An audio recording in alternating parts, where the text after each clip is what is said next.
Քննարկում ենք կառավարության ծրագրի 2024 թվականի ընթացքի եւ արդյունքների մասին զեկույցը։ Այսպիսի գեղեցիկ, գունավոր գրքույկով ներկայացվել է զեկույցը, բայց թե ինչպիսին են եղել այդ արդյունքները,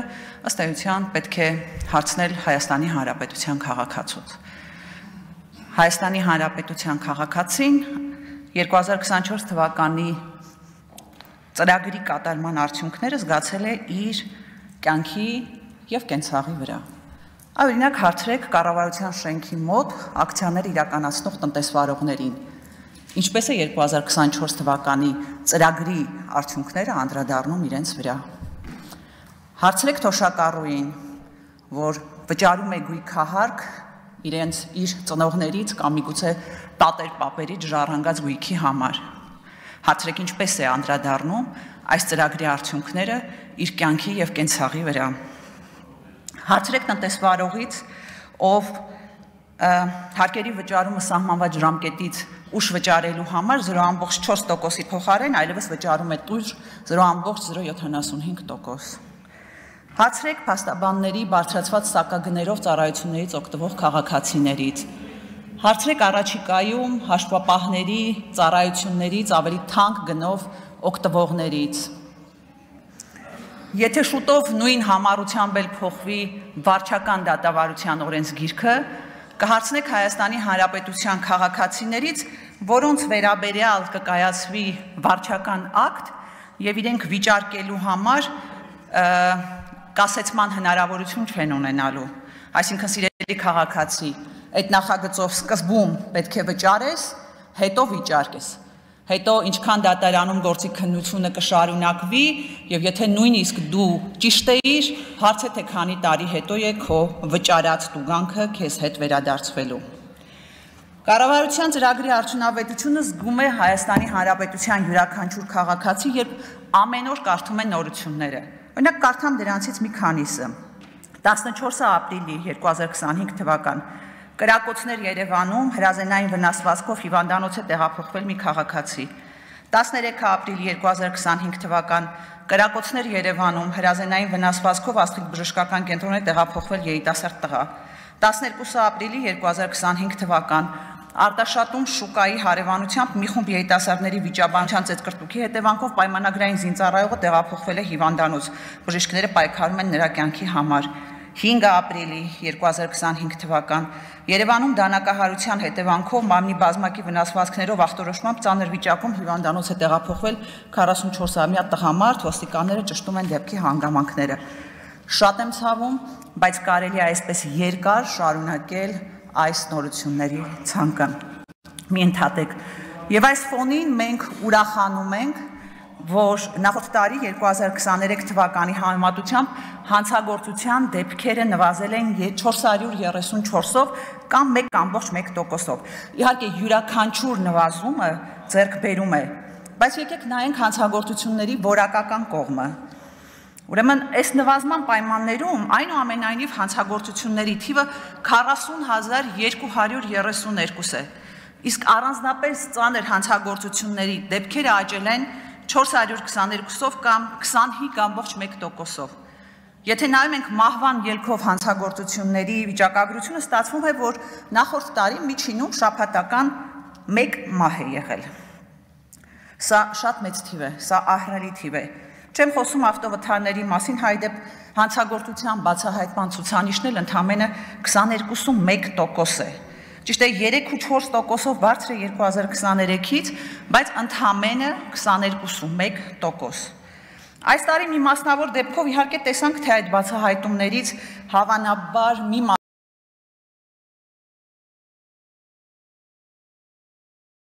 եղանակով են տեղի ունենում։ 2025 թվականի մարտի 15-ին Վանաձորում տեղի ունեցած կողոպուտից հետո արցախցի Տիգրան Ուլուբաբյանին ոստիկանությունում իրենց խոսքերով մշակել են, որպիսի դեպքը վերցնի իր վրա։ Եթե այսպես են բացահայտվելու գործերը, միգուցե ավելի լավ է չբացահայտվեն։ Իդեպ գալով արցախցիների հարցին, մի քանի օր առաջ հրապարակային դիմել էի ներքին գործերի նախարարին, գլխավոր դատախազին արցախցիների հանդեպ գեներացվող ատելության խնդրի վրա։ Այստեղ մի մեջբերում անեմ ծրագրից, հետո շարունակեմ։ Ծրագրում գրված է, որ Մարդու իրավունքների պաշտպանության ազգային ռազմավարության եւ դրանից բխող 23-25 թվականների գործողությունների ծրագրի շրջանակներում իրականացվել են իրազեկման աշխատանքներ ոստիկանների, քննիչների, դատախազների, դատավորների, ինչպես նաեւ դատավորների թեկնածուների համար վերապատրաստումներ, իրավահավասարության ապահովման, խտրականության արգելքի, ատելության խոսքի դեմ պայքարի թեմաներով։ Հիմա բոլորի աչքի առջև տեղի է ունենում այլանդակ process, իսկ պատասխանատուների արձագանքը 0 է։ Դժվար չէ հետևել, թե որտեղից են կառավարվում ֆեյքերը կամ որտեղից են կառավարվում տարաբնույթ լրատվականներն ու մանր քարոզիչները։ Այդ հրեշավոր մեքենայի կառուցվածքի բացահայտումը իրավապահների համար հեշտ գործ է, ու նաև շեշտում եմ, պարտականություն է։ Ինչ որ բան արվում է, խիստ կասկածում եմ։ Բայց հələ մեկը փորձվի նույն բառապաշարով խոսի իշխանության մասին։ Քրեական գործերը արտադրական այս հոսքագծի նման կշտամպավորվեն մեկը մյուսի հետևից։ Ուզում եմ կարճ անդրադառնալ բարեկային համակարգին, այո,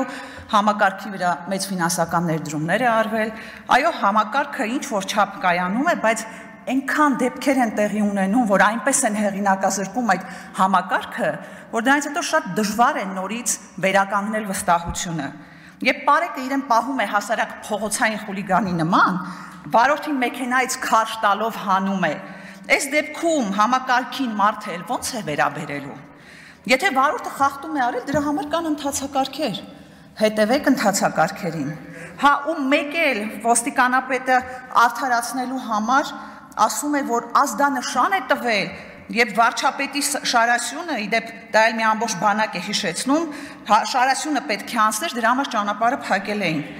Իրոք այդ մարդուն տվեք թող մի քանի որոշում կարդա, նոր այդպիսի հայտարարություններ անի։ Կարմիր բերետավորների մասին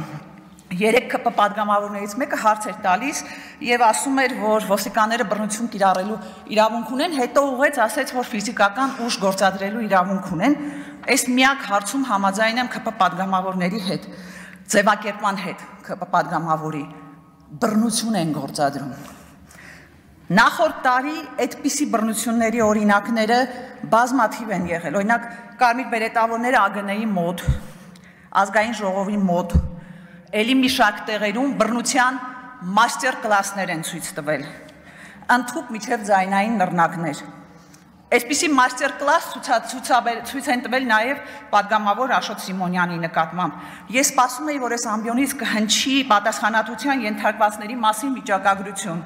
Չհնչեց, որովհետև չկա։ Քրեակատարողական ծառայության մասին այս տարի արդեն արձանագրվել է մահվան 8 դեպք, որից 4-ը ինքնասպանություն, 24 թվականի մահերը 12-ն էին։ Ինչ է ստացվում։ Պետական մարմինները սահմանափակում են մարդու ազատությունը, հաճախ առանց նրանց մեղքը ապացուցելու կամ միջև նրանց մեղքը ապացուցելը, վերցնում են այդ մարդու կյանքը իրենց պատասխանատվության տակ ու փաստորեն դա ոմանց համար կյանքի գին է ունենում։ Ու այս թվերը լուրջ ձախողման տագնապ են, կամ չեք կարողանում հաղթահարել, կամ ունակ չեք, կամ միգուցե չեք ուզում։ Կարելի է դեռ երկար թվարկել կառավարության ծրագրի կատարման արդյունքների հետ կապված խնդիրները, կոռուպցիա, չիրականացրած խոստումներ, վտանգներ, սպառնալիքներ, բայց գիտեք, մարդիկ ամեն ինչ լավ տեսնում են, իրենց առօրյա կյանքում էլ գնահատում են այդ արդյունքները։ Վերջում մի քանի անդրադարձ ճանապարհների մասին։ Գիտեք, արդեն հոգնել ենք այդ ասֆալտի վերաբերյալ դիֆերամբներից։ Մի հատ Երևանով մեքենայով գնացեք, էլի խրամատներ ենք հաղթահարում։ Մի անգամ աղով մշակել են բանը, սառած ճանապարհները, այսօր խրամատները հաղթահարելով գալիս ենք աշխատանքի։ Տիկին Ղազարյան, ամենայն հարգանքով ձեր կարգավիճակի հանդեպ փորձեմ հնարավորինս մեղմ ձևակերպել։ Այն, որ ընտանեկան բռնության օրենքի հետ կապված մի նախագիծ եք բերել, դա փոփոխության նախագիծ եք բերել, դա դեռ չի նշանակում, որ այս ամբիոնից բարեփոխիչի կեցվածքով պետք է խրատներ տակ։ Ուզում եմ հիշեցնել, որ ընտանեկան բռնության մասին օրենքը ձեզ ժառանգություն է հասել։ Ժառանգություն է հասել նախկիններից, այն ձեր չսիրած նախկիններից։ Եվ մի փորձեք տպավորություն ստեղծել, որ օրենքի հեղինակը դուք եք, մի քիչ համեստ եղեք։ Հա մեկ էլ երբ այս ամբիոնի մոտ բռնության էին ենթարկում կին падգամավորի, այդ նույն կեցվածքով, որը մեկս ձեզանից արձագանք չլսեցինք։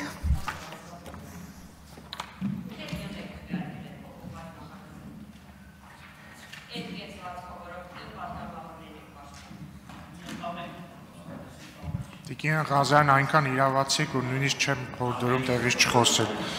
Վաղարշակ Հակոբյան։